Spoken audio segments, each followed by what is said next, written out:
Hey everyone, I'm Neil. Thanks for tuning in to episode 2 of Flags Only, a podcast focused exclusively on flag football news and stories.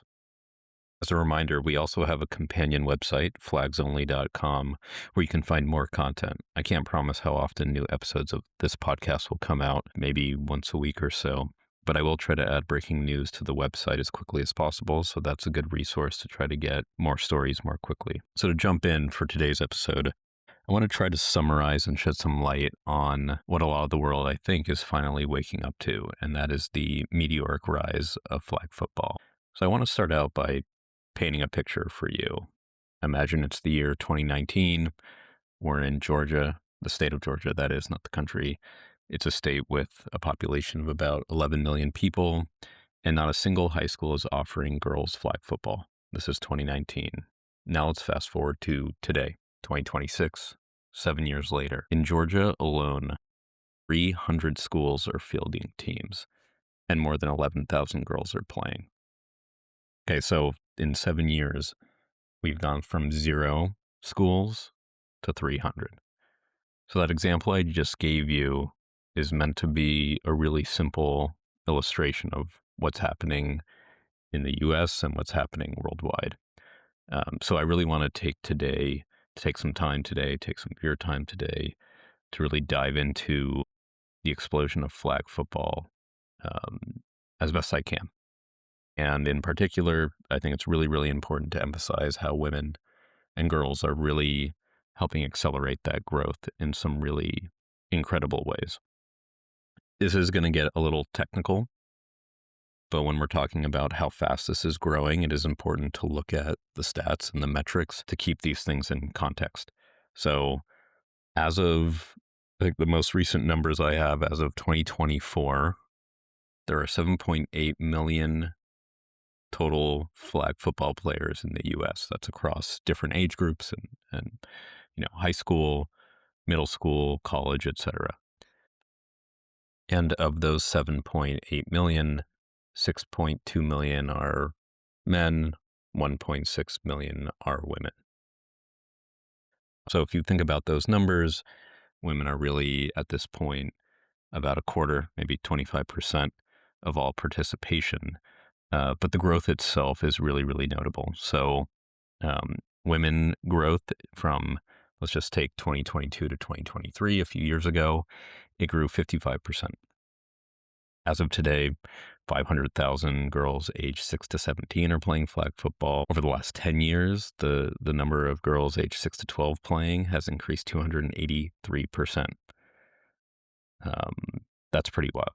And if you look at the number of states that have varsity sanctioned high school flag football teams for girls, it's 17 states plus DC. We have 60 NCAA schools competing in spring 2026. We've already talked about in our last episode the $32 million that the NFL is investing to launch pro flag football leagues. We have the Olympics coming up in 2028. So really the numbers are really off the charts, and they say a lot about the growth. So when you think about those youth numbers, was something I read that I thought was really, really fascinating was that for about half of the girls who join a high school flag football team, that's the first school sport they've ever played. So it's not just that the sport itself is growing in some pretty incredible ways. The numbers back that up. But it's really pulling people into sports and athletics that just weren't there before. And that's really important. So I want to focus on high school for a moment, kind of work my way up to where this is all going. So if you look back at the schools and the states that are doing this, Nevada has really been one of the first states to really double down on flag football. They've been doing this since 2017.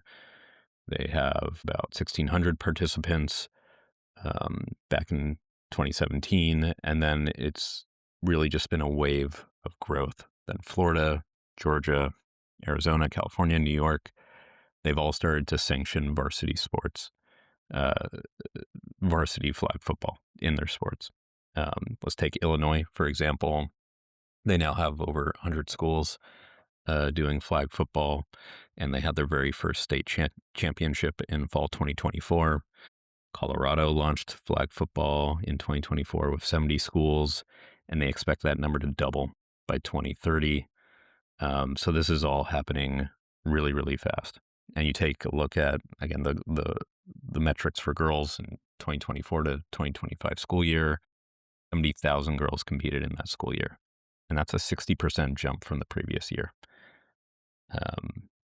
So again, this is growing at an incredible rate. But when you think about high school and youth athletics, naturally you start to wonder why that matters and what's the next step after that.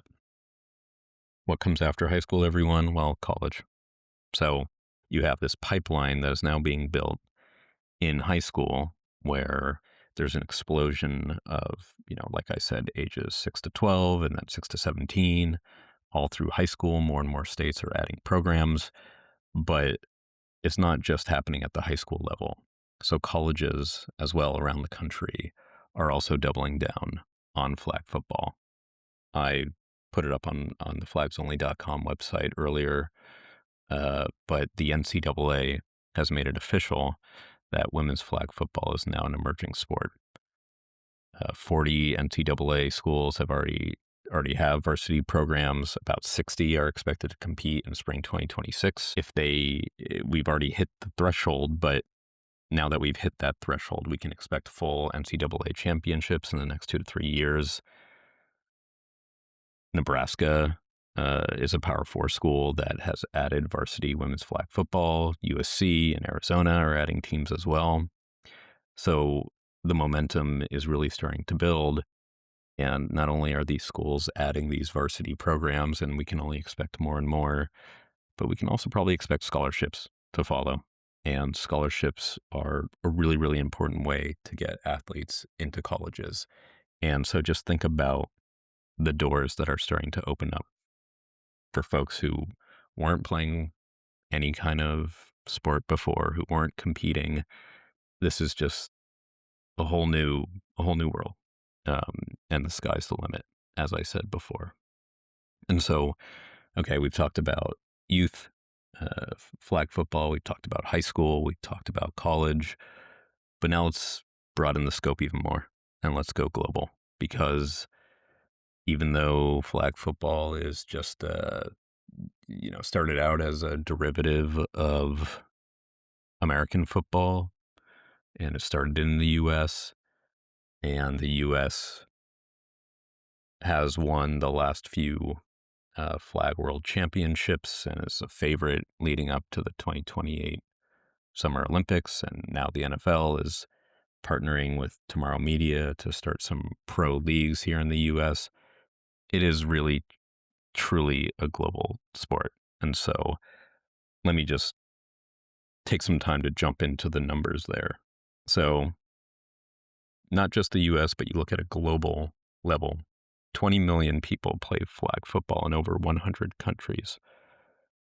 The sport's governing body, the international governing body, which is the International Federation of American Football, or IFAF, as I say it in my head, that governing body has 75 member nations.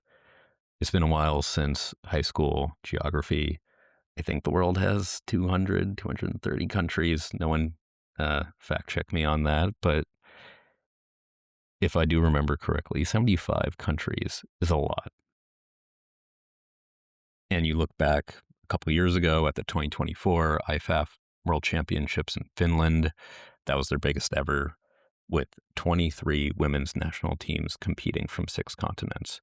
We have the 2026 IFAF World Championships coming up in August this year in Dusseldorf, Germany, and 19 countries from 5 continents will be competing at that.